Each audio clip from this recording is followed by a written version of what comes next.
If you're watching this video for this class, hopefully by now you have created a GitHub account. I'm going to log in to one that I have created earlier.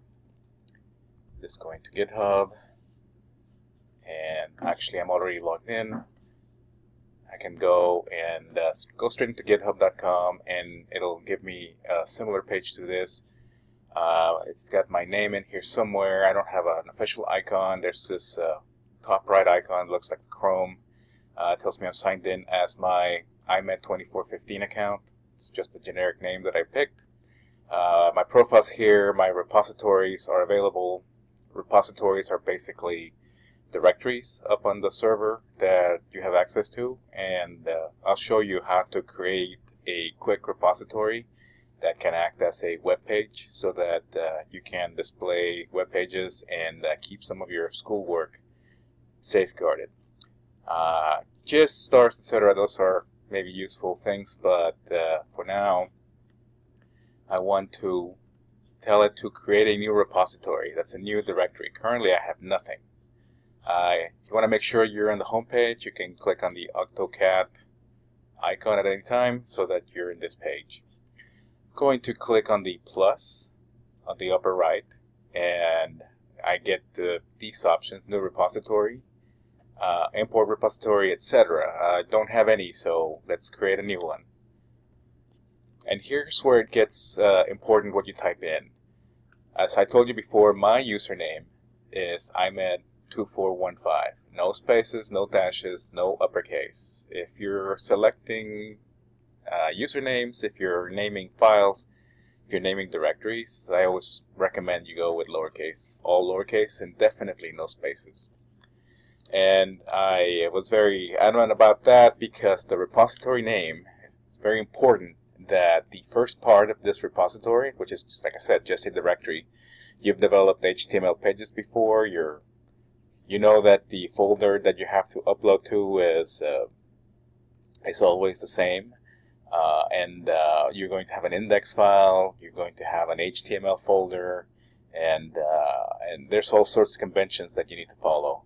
If you're going to follow one convention, it's that you're going to have to start your repository name with your username. So mine is going to be IMED2415. Once again, no spaces. I'm going to type in a dot and continue with the rest of the domain, which is GitHub, github.io. That's the one they picked, somewhere in the Indic Ocean. It's cool with developers, I guess, for the IO, the 10, the whole geek thing. So description, that's up to you. It's optional. If you want to put in there, this is my webpage or whatever you want, doesn't matter. I'm going to make it public so that anyone can see this repository, and then I'm going to tell it to initialize this repository with a README. Well, that means it's going to create a file that's going to be a markdown file that just has the name of this repository. If you were to have a description, I'll just put in here, this is for my web design class. It could be any class. You could say whatever you want. You could say there, I like unicorns, or my favorite type of car is. It doesn't really matter. I'll create the repository, this green button, and it takes me to the repository page. So at the top, my root is my username, IMED2415, followed by IMED2415.github.io, the name of my new repository, my new directory on the web. It tells me a little bit about it. It shows me the readme.md. .md stands for markdown as opposed to markup. We will be uploading HTML, hypertext markup language pages. If you want, you can put in some markdown, and I can tell you about markdown at some point during this course if it matters.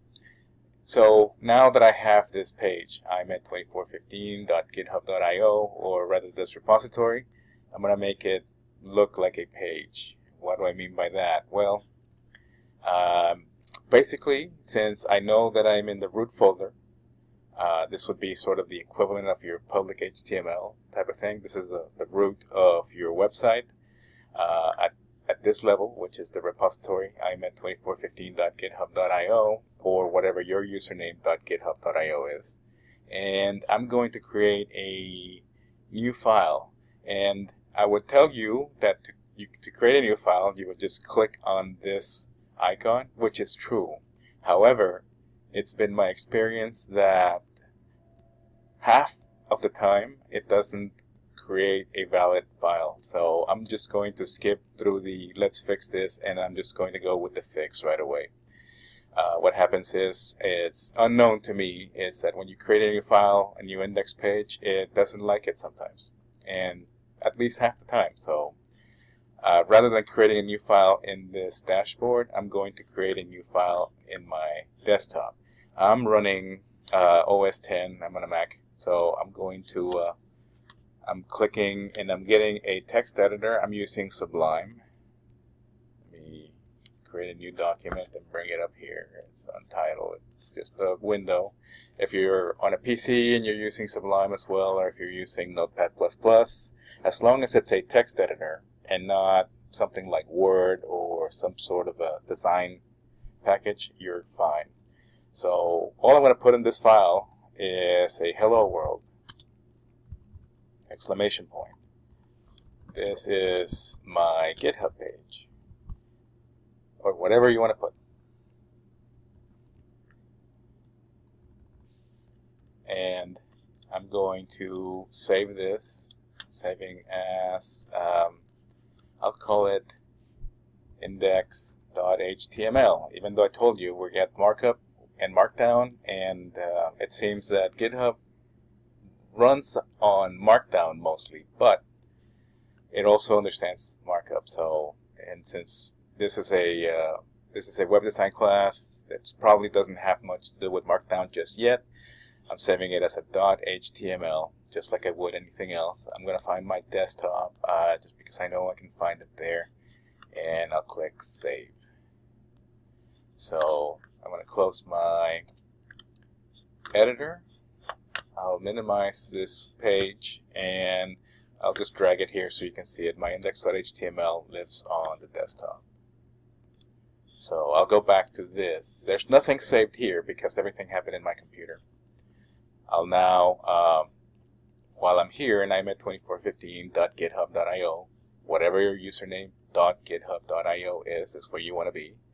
I'm going to then, rather than create a new file that would have also just been an index.html file that had this content, I'm going to tell it to upload a file. So it tells me I can drag them or add them to the repository. I can tell it to choose files. I can simply just drag, drop, and it tells me index.html is ready to go. On GitHub, rather than saving and similar things like that, you commit your changes. You'll see grayed out comments. You can change these comments in case you want to keep track of what's going on. GitHub is very good for that. That's the whole point of the Git environment, is to keep track of your work as a developer. However, it's already told me that it's going to make this comment, add files via upload, and add an optional extended description if you so want. You can say, you know, uploaded index.html.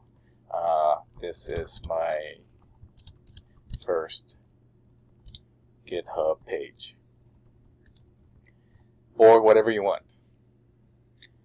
I'm going to commit changes, and so in the process of this committing the changes, that is saving them to this repository, which now has that readme file, which is always present here, and an index.html that I just uploaded just now. I can see the rest of the page, and I'll touch on some of these as we go on through the semester, but know that the whole point of doing this was that if I go to a new tab or another browser or anywhere in the world, I can type in my username, imet2415.github.io, press enter, and I get a response from the server. Right now it's showing me the readme file, the readme.md, the markdown. GitHub is a large network. It's owned by Microsoft now, So it's not the fastest at updating the files. I'm going to wait a little bit. I don't know if I'll keep you here for all that time. However, I'll return and tell you how long it took. It's currently, let's see, on 4 on the minute. And actually, it was just a few seconds. I reloaded the page, and now I see the content of my HTML. Because it's HTML, I just added some things into the code. I put in the text, no real markup. So the cool thing is that now I have a web page that I can go to, imet2415.github.io, and if I go back to my repository, like I said, think of it as the public HTML. Now this is your root folder. I can click on the index.html file, and it's going to show me the content, which is all text. Like I said, doesn't even have markdown. It's just text. I can go into the edit this file icon, click on that, and I see the content. Now, I originally started this on my desktop, and I used Sublime to put in the text and upload it, or rather not upload it, but just to edit it. Very important. Now I have these line numbers. I have this box. If you're going to do any changes, if you're going to do any searches, etc., they all need to happen within this box. This is basically now your editor inside this page. It's a program that will allow you to make changes. It's going to be up to your browser to make the text larger, to do certain things. Although you can control the wrap. Right now it's got no wrap. This text would just go all the way across. I'm going to ask for a soft wrap, even though I don't need it yet. So what am I doing with this? Well, if it's a page that just says hello world, etc., imagine or remember Web 1, I did put in a link on this particular class, which is called HTML reference on the left side. I'll click on that. This takes us directly to W3 Schools, the HTML introduction. If you ever forget how to build a web page, this has the basic elements. Most importantly, it's got the simple HTML document. It's just a sample. It's what they ask you to type in every time. I can select this text, copy it, go back to my editor, and inside this box I'll select all of this text and paste it.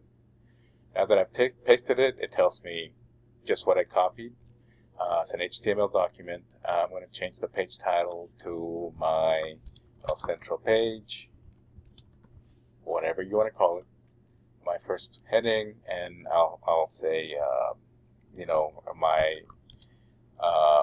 web class for spring or fall or whatever it is, and my first paragraph. It's up to you. This content is up to you. My first paragraph, I can just leave it at that, or more to follow, etc.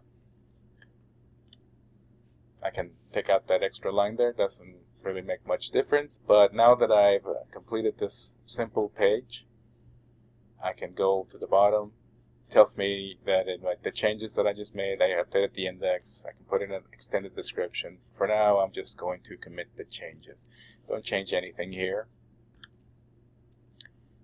We'll maybe talk more about Git later, and GitHub in particular. Now this file is saved. I know it's saved because it's solid up here. I can't change the name.